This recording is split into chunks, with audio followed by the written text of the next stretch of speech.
our State House studio in Montgomery, I'm Todd Stacy. Welcome to Capitol Journal. The prison escape and manhunt that captivated Alabama and the whole country came to a dramatic and tragic end this week. Casey White, an escaped Lauderdale County inmate accused of murder, was captured by law enforcement in Evansville, Indiana. Vicky White, the jail administrator who helped in the escape after an alleged jailhouse romance, took her own life as the capture took place. Lauderdale County Sheriff Rick Singleton said Casey White was a dangerous fugitive who will never see the light of day again. This has ended a very long and stressful and challenging week and a half. It ended the way that we knew it would. They are in custody. What I'm very thankful for tonight is that no one was hurt. No citizens were hurt. No law enforcement officers were hurt as a result of this escape. Casey White is now back in custody, and I cannot express enough to the U.S. Marshals Fugitive Task Force for the assistance they've been in this. Their agents are actually the ones that were involved in the pursuit. And my team of investigators who worked diligently alongside the U.S. Marshals Task Force, all the other partners and players in this, the least of which is not the media. You guys have made this happen. You've kept this story out there. You've kept it on everybody's mind. And the tips, what led us to the arrest and the capture of them today was a tip that came from citizens. And we got a dangerous man off the street today. He is never going to see the light of day again. And that's a good thing for not just our community, but that's a good thing for this country. Congressman Mo Brooks has been subpoenaed by the committee investigating the January 6, 2021 U.S. Capitol riot. The Huntsville congressman is one of 5 Republicans who received subpoenas to testify. The committee had previously asked to talk to Brooks about his involvement in the events that led up to the attack, to which Brooks responded that if they wanted to talk to him, they could send a subpoena. Still, Brooks is not sure he'll comply with the subpoena. He set conditions for the testimony, including having it be public and conducted by members of Congress rather than staff or counsel. He also claimed the committee was politically motivated and released the subpoena to hurt his ongoing campaign for U.S. Senate. Brooks told Alabama Daily News, quote, "It depends on the process and the rules for that testimony, coupled with what my fellow Republican congressmen have to say. If the Witch Hunt Committee was serious about questioning me, they had 16 months in which to do it. And now they have waited until they could have maximum interference with the election of a conservative Republican to the United States Senate," end quote. The other congressmen subpoenaed included Minority Leader Kevin McCarthy of California, Jim Jordan of Ohio, Scott Perry of Pennsylvania, and Andy Biggs of Arizona. Speaking of the race for U.S. Senate, there's new polling out this week showing a new frontrunner.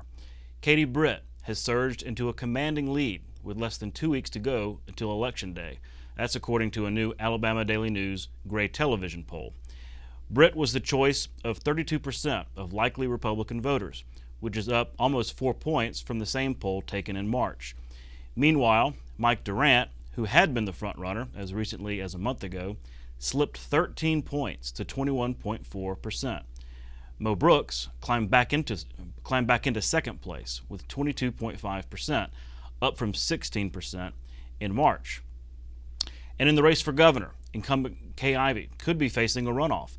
The poll showed the governor far outpacing the field, but not getting the 50% needed to avoid a runoff under Alabama election law.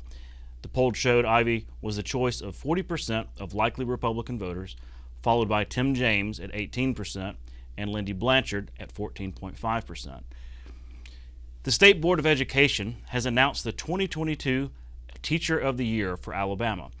Reggie White, who teaches 5th grade at Birmingham's Booker T. Washington School, is a nationally board-certified teacher who has spent his entire career in the Birmingham city system. He will serve as the state's official ambassador for public education, as well as represent Alabama for the National Teacher of the Year award. I am just so elated, I don't even know what to say. I'm just blessed, ecstatic.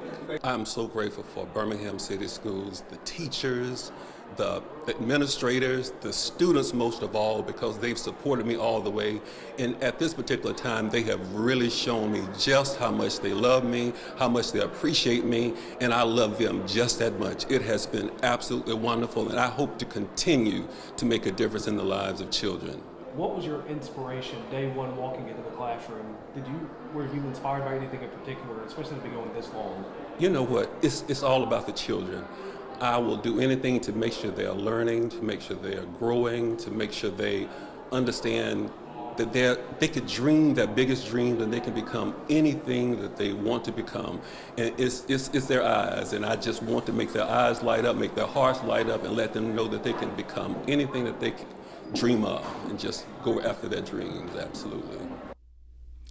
A new report from the Women's Foundation of Alabama shows that women make up about half of Alabama's workforce, but tend to have lower paying jobs and earn less income than men.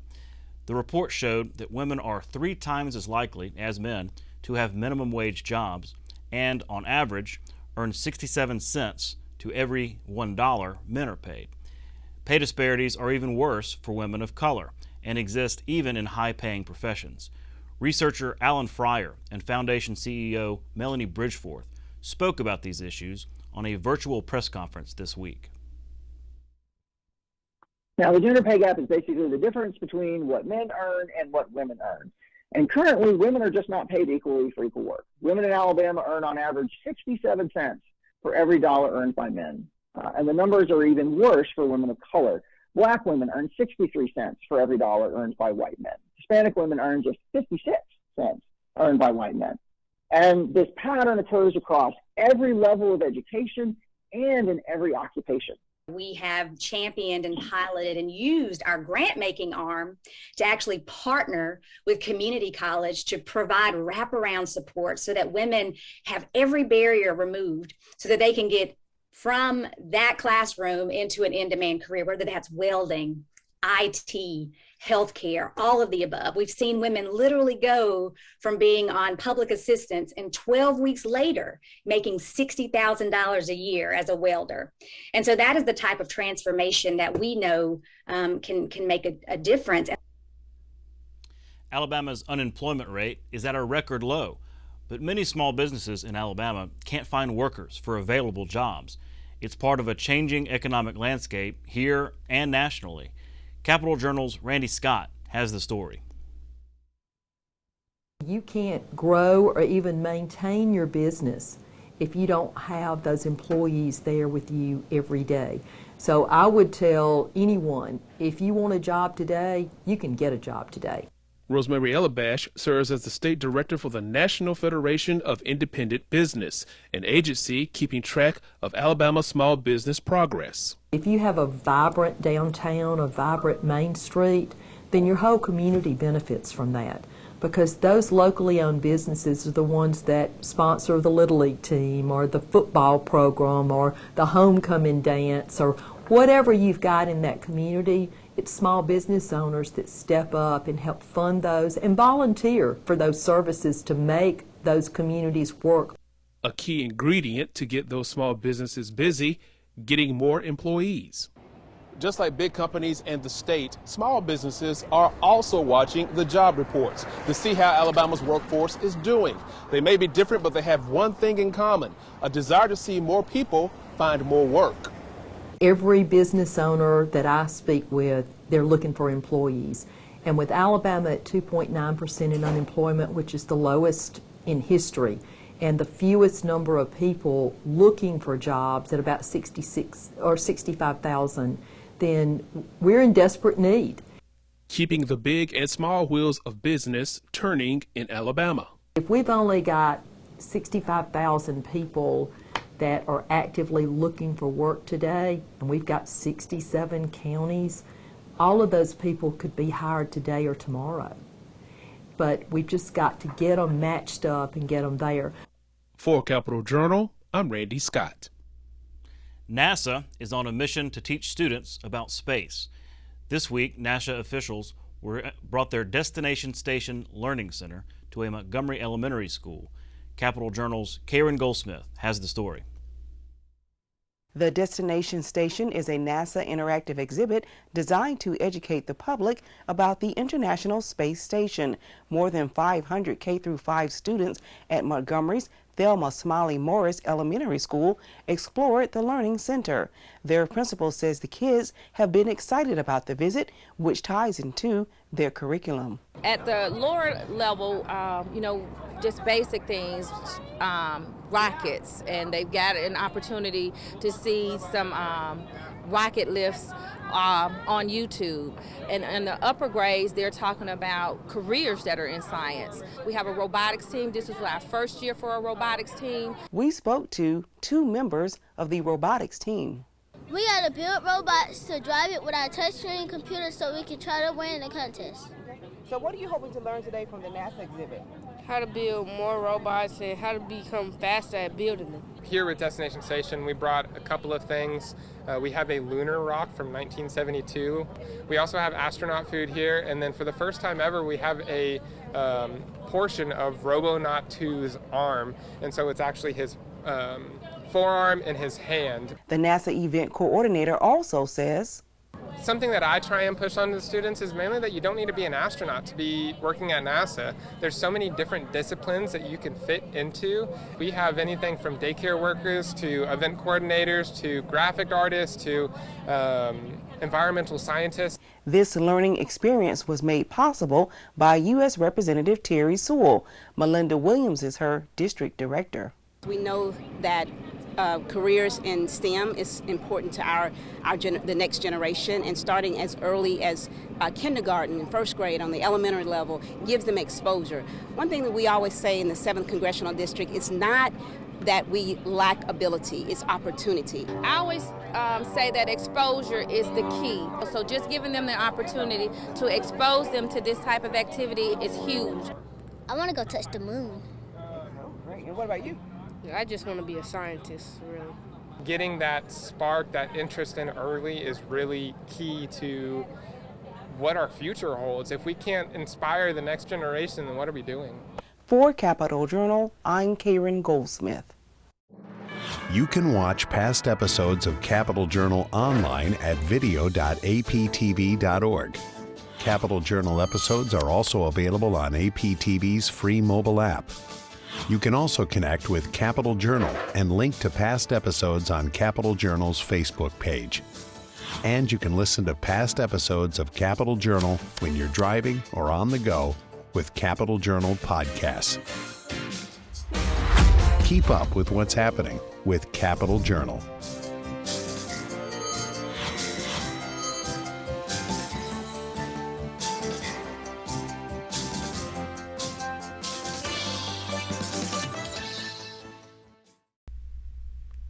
Next, I'm pleased to be joined by Dr. Barbara Cooper, Secretary of the Alabama Department of Early Childhood Education. Dr. Cooper, thanks for coming on Capital Journal. Thanks for having me here, Todd. Well, y'all had some big news this week or this month, but before we get to that, I really wanted to give you an opportunity to explain to our audience what you do at the Department of Early Childhood Education, what you and your team do for the state of Alabama.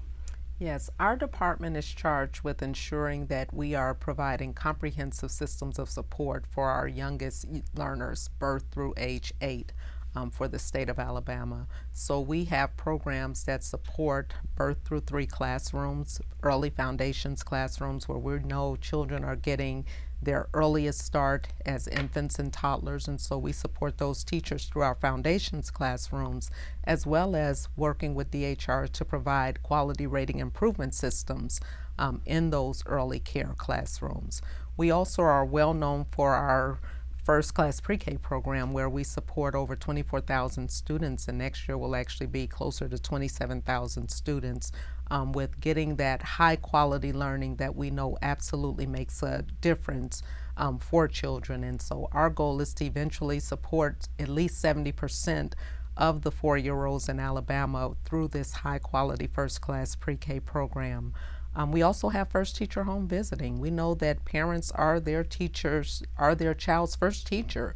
And so we want our parents to have a great opportunity to work alongside either nurses or home visitors that actually provide them the support that they need in order to make sure that children are being successful. We provide infant and early childhood mental health supports through our consultation model at the department. A lot of people don't realize, but some of our children have some trauma and challenges that they're dealing with, and so we need those professionals to be able to go into those classrooms and work side by side with the teachers to provide children the support they need so that we're addressing any of these challenges at the earliest stages possible. And we also have the pre-K through third grade integrated approach, which is a voluntary program where classrooms want to continue what they've been doing in pre-K, and so they do the same types of strategies in the kindergarten through third grade classroom to continue to build upon those developmentally appropriate practices that absolutely put children on a trajectory for success. All of these programs strongly support Governor Ivey's goal around Strong Start, Strong Finish, and our department is actually responsible for that Strong Start component. So all of these programs come together to make sure that children get the very best start possible in Alabama. Well, and speaking of first class pre-K, you had some really good news on that front, stemming from the legislative session, money in the budget to fund, I think it's 96 new first class pre-K classrooms throughout the state.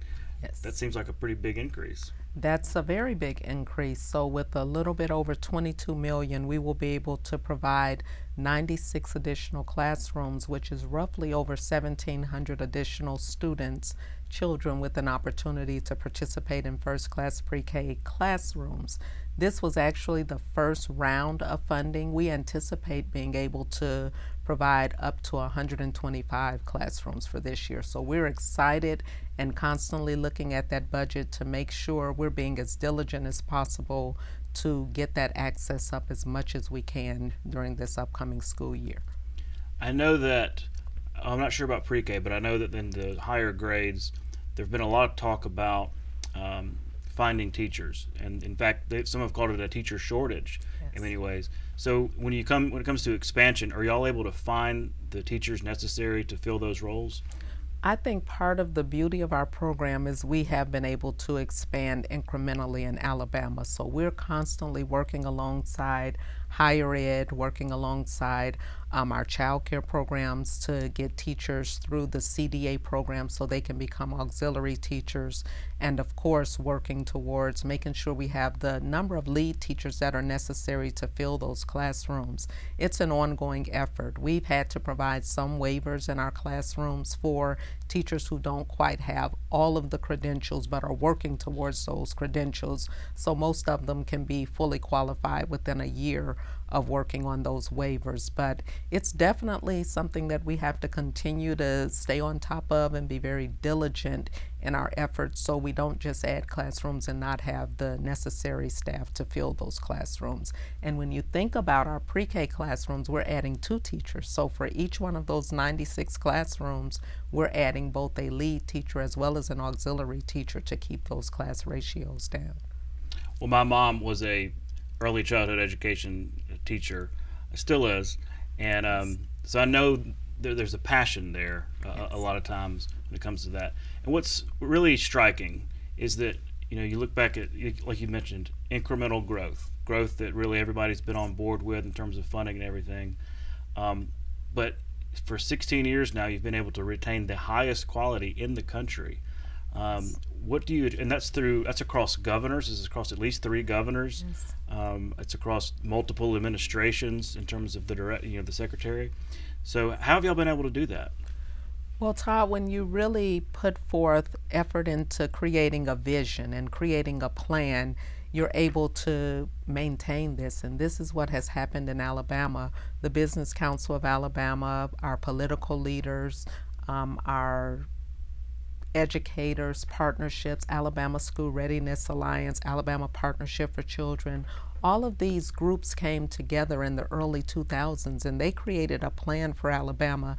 And when you create that type of foundation, you have something upon which to build. So regardless of who is sitting in the seat of secretary, regardless of who is sitting in the various political seats, because we have a strong plan in Alabama, we're able to continue to sustain.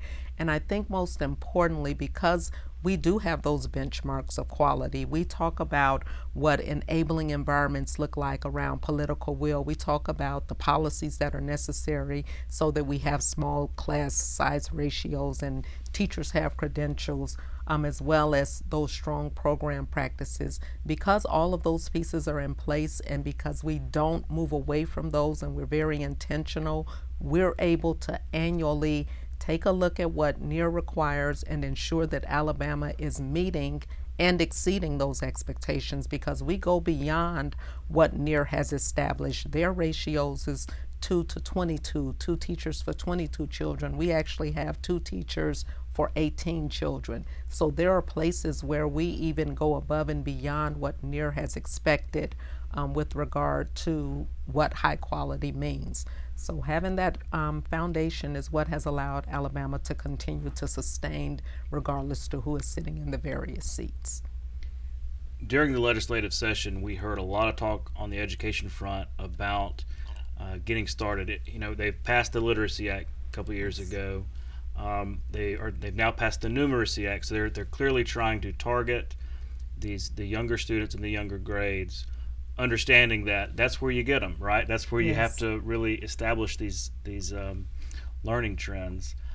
How does pre-K and your department at large play a role in making sure that those students who, they get into the Literacy Act programs, the Numeracy Act programs, but even maybe before then are on the right track? That's a great question, and it is critical that we put children on the right track and make sure that that trajectory of success is built at the earliest stages possible. When we invest early, we ensure that we send children into a kindergarten class ready, meaning they are already able to sustain and do the things that are expected in that kindergarten class. Most teachers in kindergartners will tell you that they can tell the children that have gone through a pre-K classroom, a first-class pre-K classroom, and that's because children are walking in the door already prepared. So we support K-12 by making sure pre-kindergarten children are prepared. They walk in already not needing those remediations. Children who attend our first-class pre-K program are more likely to outperform their peers in reading and math. They're less likely to be chronically absent. They're less likely to need special ed referrals or have disciplinary referrals. So by doing all of these things at the earliest stages possible, we support K-12 by sending children who are kindergarten ready. And fortunately, during the pandemic, we were able to implement ALAKIDS, which is a kindergarten entry assessment. And we already have data that indicates that children who attended first-class pre-K were kindergarten ready, were more likely to be kindergarten ready based on an assessment that was given at the very beginning of that kindergarten year. Wow. Well, congratulations on another year of extraordinary success, even throughout COVID. All the challenges that existed there. I hope you'll come back and share with us again as these classrooms start coming on board. Yeah, absolutely. We would be delighted to do that. Great. We'll be right back. You're watching Alabama Public Television.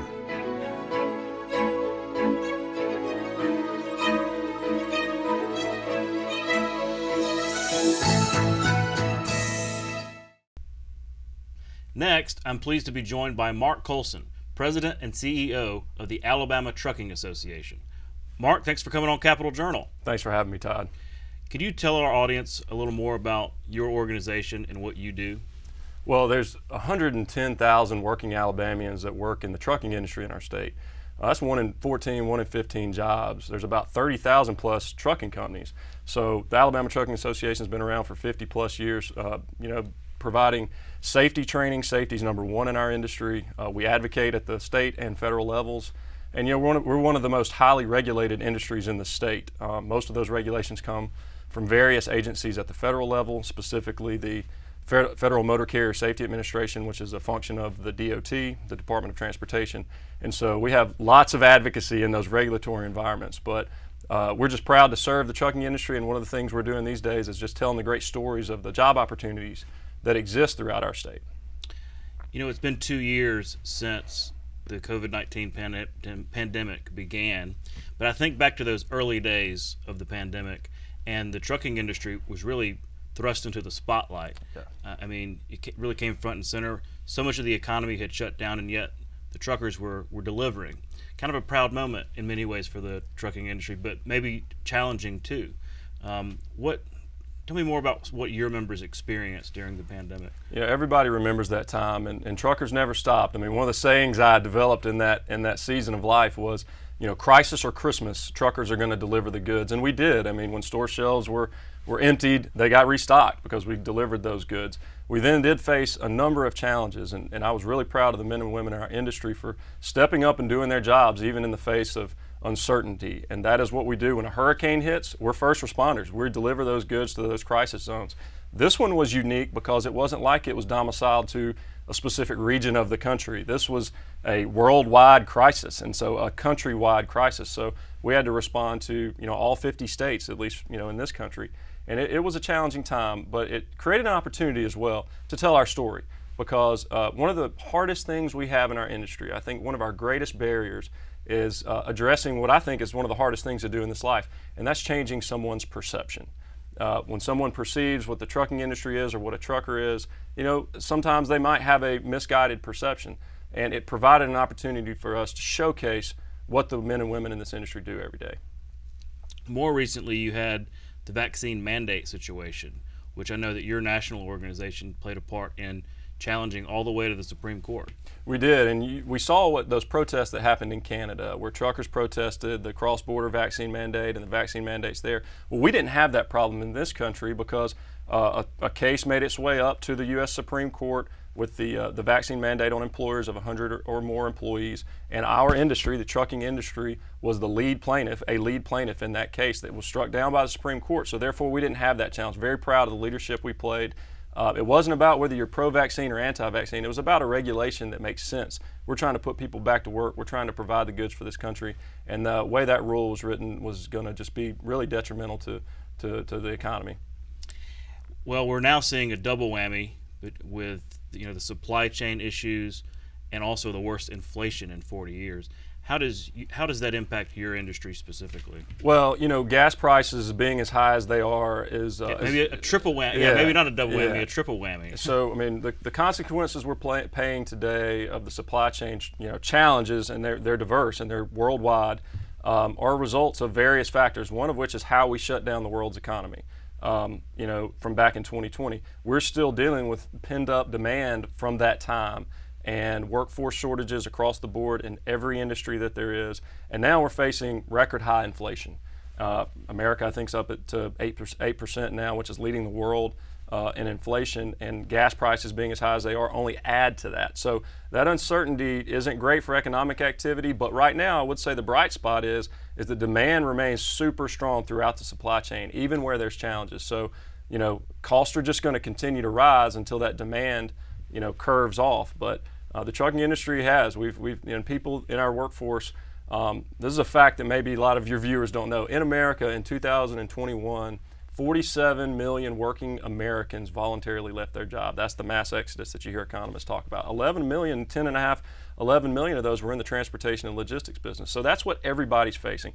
Right now we have more jobs available than people on unemployment. So the problem is the people that are looking for jobs don't always have the skill sets that they need, and that's something we're doing in the trucking industry, whether it be the professional driver, diesel technicians.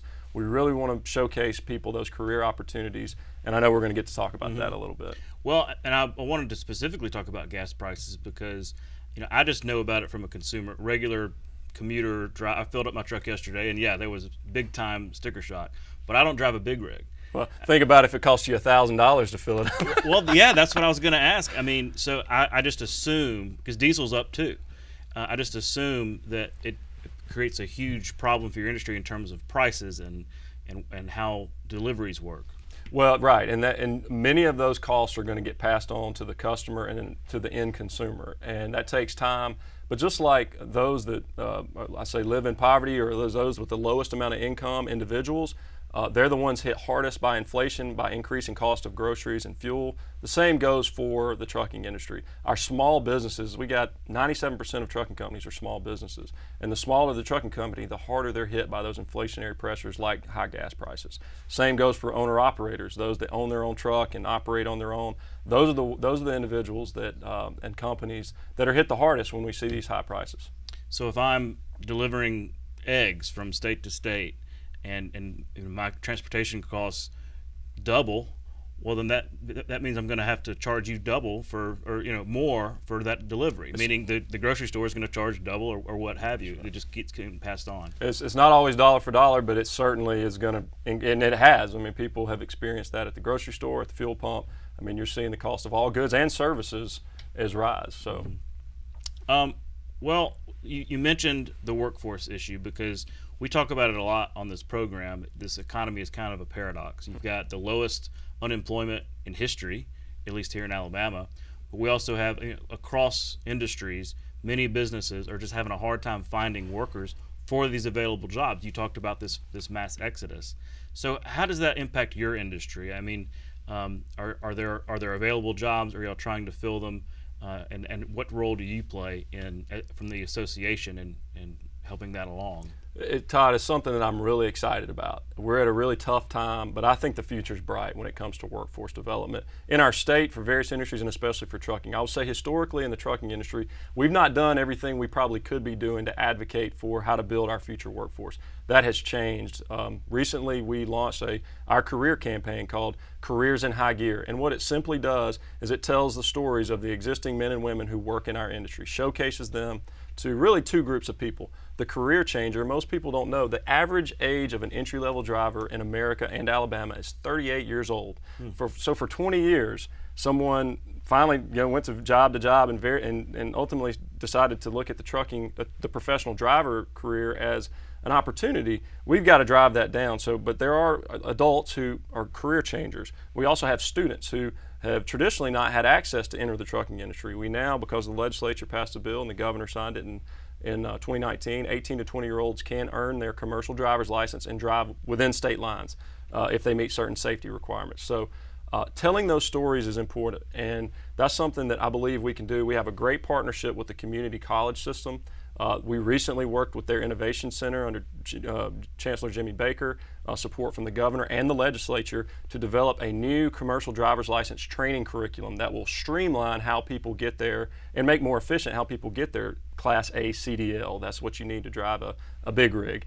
And I believe fundamentally over time this is going to fundamentally change how we deliver skills training for commercial drivers. Diesel technicians is another great example. We have a wonderful partnership with Wallace State Community College in Hanceville, where we help them start a diesel by distance program. You're doing diesel technology, that's diesel mechanic training with virtual reality technology. As part of that program also, we're recruiting women in diesel and showcasing those career opportunities. A growing number of female diesel technicians are out there. Truck drivers, I think women truck drivers are up to 10% nationally. So we're focusing all those different areas, and I believe it takes time. There's no silver bullet, but we're committed to this, and it's going to make a difference in the future.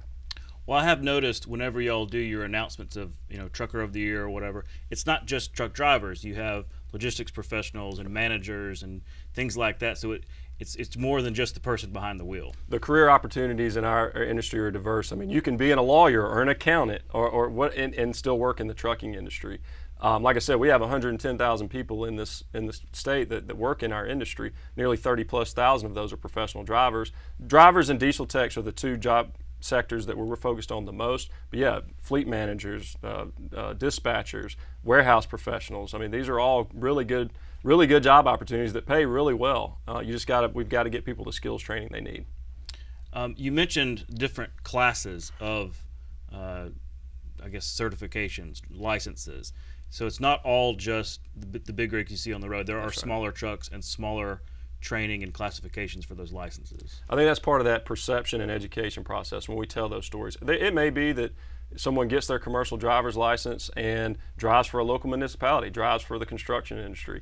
And if they want to be that long haul over the road trucker, Those are the jobs that pay the best. Walmart recently announced over $110,000 for their entry-level drivers in their company. Wow. But that takes several years of experience to get to the point. So you got to get that experience somewhere, and I think that's something our industry is going to do a better job of going forward, is showcasing those pathways of where those diverse jobs are just within the professional driver pathway. Well, if somebody out there may be looking for a job opportunity or knows someone else who may be looking for a job opportunity, where can they go? I would encourage you to go to alabamatrucking.org/careers. You can find our Careers in High Gear campaign there. Also, we have 15 public truck driving schools at the community college system. There's 9 diesel tech programs through the community college system. There's also various private training programs throughout the state. You call me, I'm gonna help connect you. So, but check out our website. Well, Mark, thanks so much for coming on to the Capital Journal and talking us through all these issues. Thank you for having me, Todd. We'll be right back. You can watch past episodes of Capital Journal online anytime at Alabama Public Television's website, aptv.org. Click on the Online Video tab on the main page. You can also connect with Capital Journal and link to past episodes on Capital Journal's Facebook page.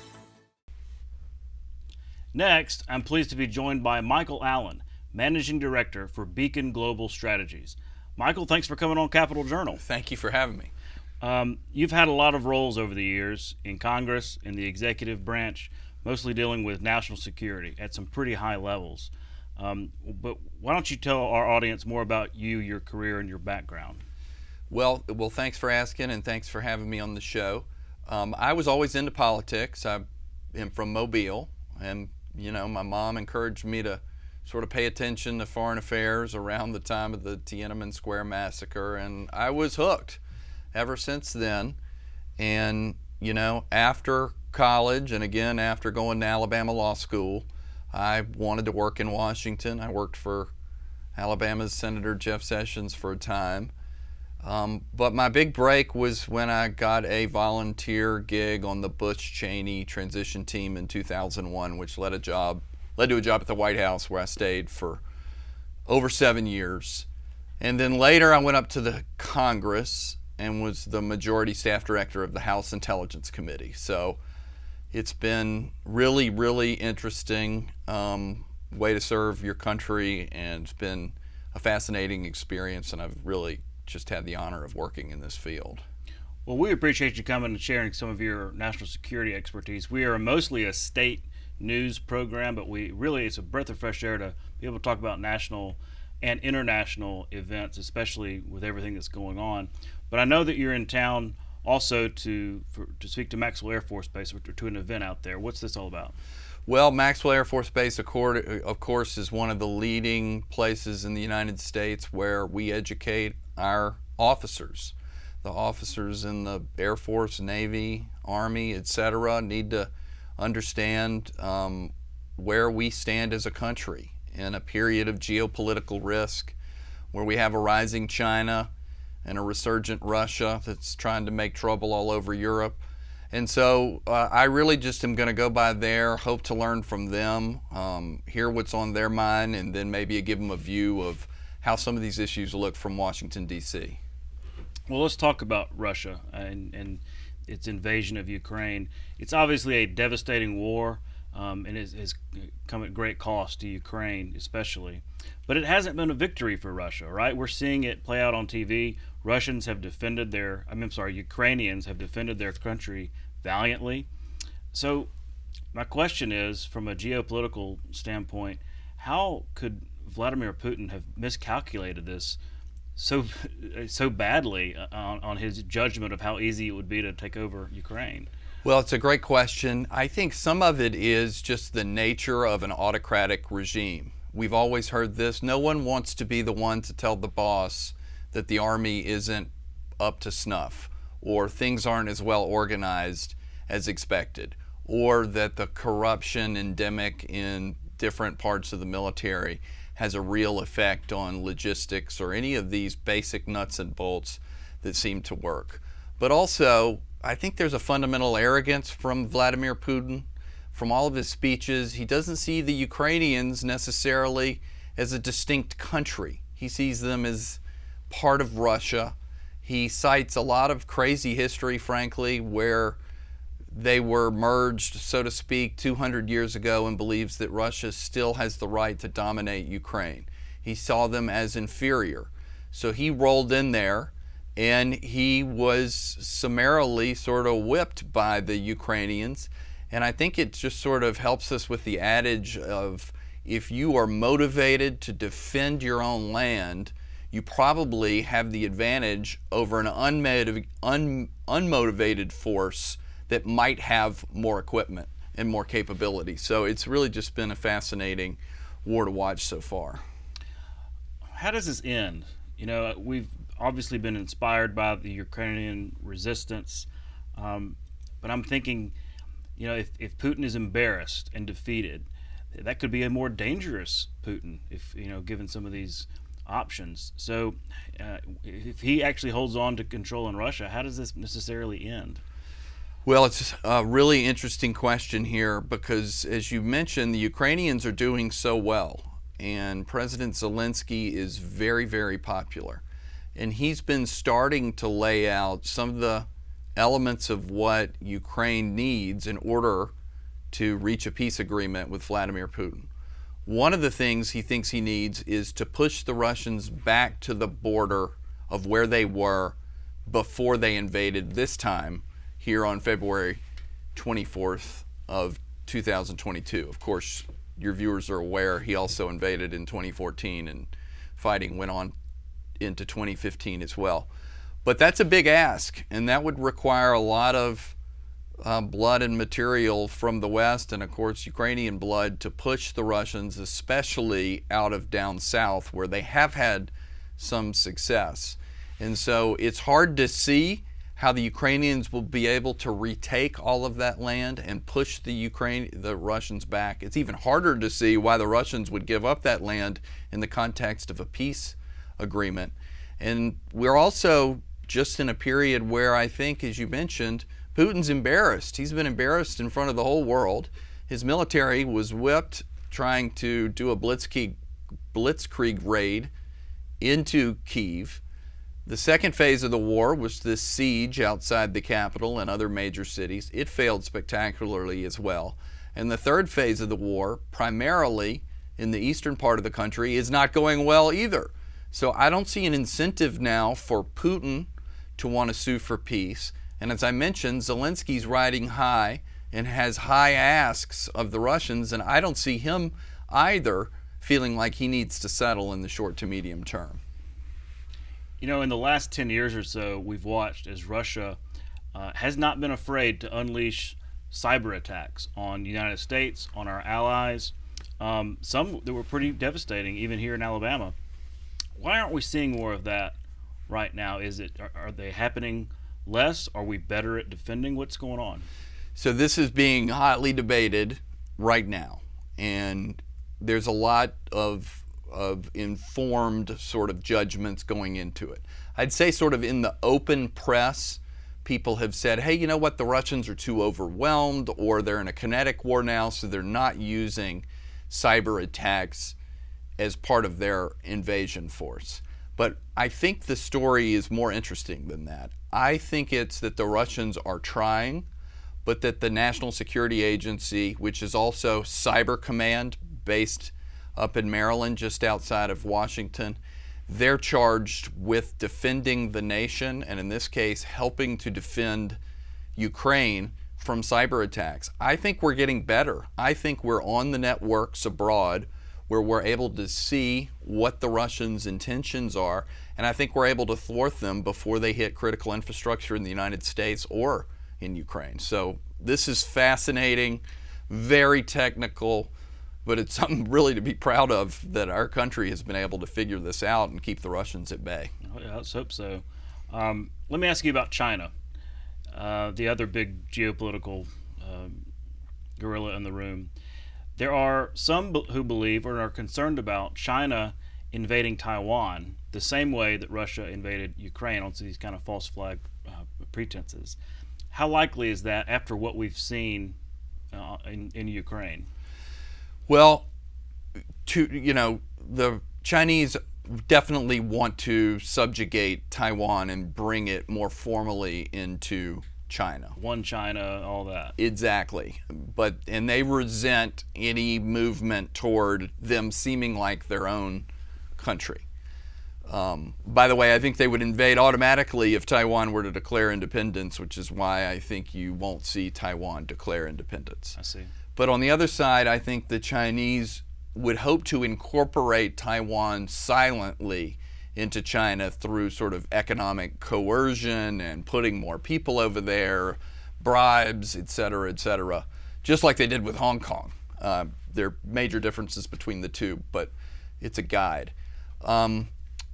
But most of the people who really study the military aspects of when will China be ready to invade Taiwan, if indeed they want to do it, think that the Chinese need another 3 years of the right purchases of material, the right sort of amphibious landing craft, the right kind of missiles, the right kind of artillery, that before they were able to invade Taiwan, which is why you see the United States going to Taiwan and saying, let's hurry up and arm you with the right types of weapons so that you might be able to mount a successful defense just like the Ukrainians are mounting. But to me, what's really fascinating is the demonstration effect that the Chinese must be thinking of as they've seen Vladimir Putin have so much trouble with the invasion of Ukraine.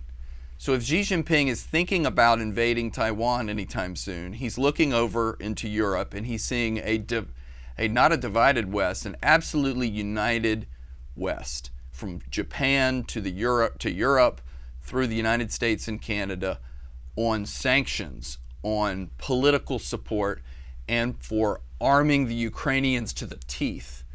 And I think if you're Xi Jinping, you have to think, wow, you know what? The West really rose to the occasion here. Maybe I need to think twice before invading Taiwan. Maybe I won't be able to get away with it as easily as I thought I would be. I'm going to have to live with sanctions, and Taiwan will be more of a cactus, more of a porcupine. It's not going to be as easy to take as I thought it would be, because look how much trouble the Russians have had trying to take a motivated Ukraine. So I think it's going to give Xi Jinping and some others some real pause and sort of strengthen the deterrent effect in Asia. That's interesting, and that leads me to my next question, because you're right. Countries and also corporations really rallied to punish Russia for this aggression. But, China has been building up a lot of kind of economic dependence from those countries, from, Western countries, from Western corporations.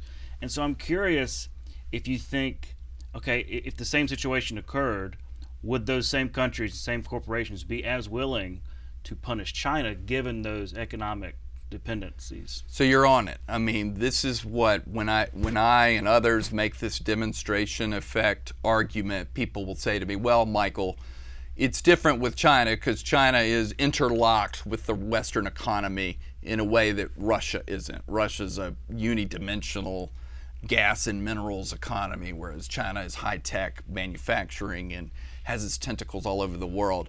So I think it is true that it wouldn't be as devastating to China as it would be to Russia, because it's rather easy to sanction Russia as long as you can figure out where to get your oil and gas from, whereas with China it would be much more difficult. But I still believe that China has to look at this askance and say, wow, if we go forward with this, the West was united against Russia, they're likely to be united against us. They may think they need us more because our economies are more intertwined, but we still need to think twice before flying off half-cocked to invade Taiwan. Do we have some catching up to do when it comes to China? It seems like maybe we underestimated just how aggressive and autocratic they were going to be in really trying to take over much of the world, it seems, maybe even for decades. The answer is absolutely yes. I think the United States, and there's good reason why we were focused on international terrorism and the war on terrorism after 2001. And then we, of course, had Iraq and Afghanistan and other things like that.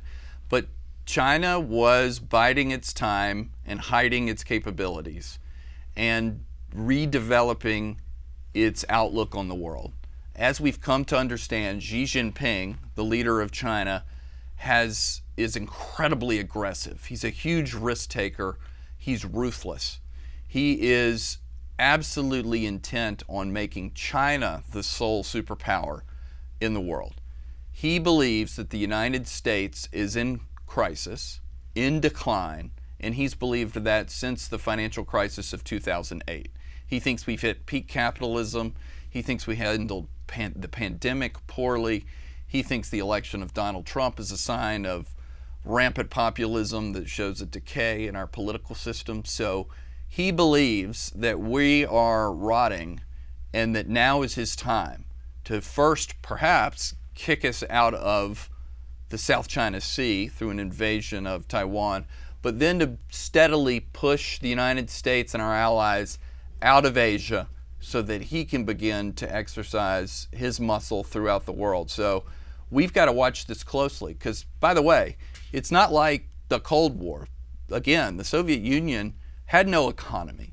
They were a massive military power with lots of men and lots of nuclear weapons. But China not only has those, they have a dynamic economy. They have the ability to match or exceed the United States in terms of spending on military and technology and the rest. So this is the new challenge for the United States and our allies around the world, and it has implications for everything we do, including how we fund education in the United States, our immigration policy of do we take high-level PhD quality candidates to be educated in our schools, to what the military looks like, to what we're doing with semiconductor policy here in the United States. So it is a complete and total effort, and I think on a bipartisan basis, presidents are starting to reorient our national security policy towards the China threat. It's really interesting that you said that he basically thinks America's in decline, peak capitalism, that kind of thing, because the key difference between our countries is that we are an open society, right? Right. They are very much closed. Does that? I could see where some would believe that gives them an advantage because when in autocracy, you don't have to ask permission. Exactly. Right? There's not political pressure. But in liberal, small L liberal, open societies, couldn't you see it being more flexible, more elastic, if you will, in terms of, yes, we're going through some hard times, but we've been through hard times before and can bounce back? So I think you're exactly right. I think Xi Jinping and even Putin to some degree think that democracies are weak, that we can't make decisions, that it takes too long for us to rally, and that we're a divided country. And there's been plenty of things to point to in the last few years to come to that conclusion. But ultimately, it is our small d democratic system. It is our capitalistic system, our flexible, small business-oriented economy that values education and technology startups and business around the world that will inevitably, I think, deliver us to remain the world's superpower, to remain in a position where we can guarantee peace and ensure that Americans have security and prosperity, because we have that dynamism, the economic dynamism that we need to keep us in the lead on the economy. But also, we need that economy to fund our military, which in turn helps deter the Chinese from coming after us, first in Asia and later in the Middle East and in our hemisphere. While I've got you, one last question. I know that we mentioned Afghanistan, and you've been a part of a couple of decades worth of the United States involvement in Afghanistan. It obviously ended in a debacle. They're trying to pick up the pieces. But I wanted to ask you, what are the long-term consequences of what we did, what we didn't do, and how things ended in Afghanistan? So it's a great question. Congress and others in Washington are reflecting on our 20-year experience in Afghanistan, and they've appointed a commission. They passed a law that said there shall be a commission on the Afghanistan war to study what's been going on for the last 20 years. I am going to be a part of that commission. It's something we're going to study very closely over time to figure out, did we have the right expectations? Did we have the right troop levels? Did our goals of trying to create a democracy in Afghanistan, was that too bold? Should we have just let them develop something that was truer to their own traditions? And should we have just maintained a smaller footprint there over time to combat international terrorism, ISIS, Al-Qaeda, and others who like to hide in safe havens and ungovernable regions of the world? So these are all hot topics. We're about to embark on a 3 to 5 year process of trying to study this particular issue, so more to come. Well, thank you, and thank you for walking us through all these interesting topics. Appreciate you coming on the program, and tell the folks at Maxwell we said hello. Anytime. Thanks for having me. We'll be right back. When the Soviet Union successfully launched Sputnik in October 1957, the United States needed to quickly join the space race. Werner von Braun, head of the U.S. space program at Redstone Arsenal in Huntsville, suggested using a modified Redstone rocket to President Eisenhower. The resulting rocket, Juno, launched Explorer 1, America's first satellite into orbit, on January 31, 1958. The satellite remained in space until 1970.